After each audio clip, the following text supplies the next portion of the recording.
आई एगो लड़का लड़की के प्यार बा, लेकिन लड़किया धोखा दे दिया लड़का के।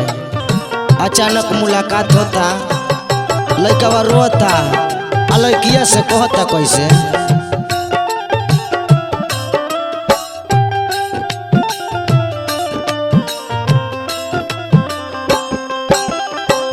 दिहल का ओढ़निया तोहर लेके रोतानी, दिहल का ओढ़निया तोहर लेके रोतानी, लेते जाए जान प्यार के पहिला निशानी, लेते जाए जान प्यार के पहिला निशानी, दिहल का ओढ़निया तोहर लेके रोतानी, दिहल का ओढ़निया तोहर लेके रोतानी, लेते जाए जान प्यार के पहिला निशानी, लेते जाए जान प्यार के पहिला निशानी।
लेते जाए जान प्यार के पहिला निशानी, लेते जाए जान प्यार के पहिला निशानी।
जिंदगानी लेते जाए जान प्यार के पहिला निशानी, लेते जाए जान प्यार के पहिला निशानी।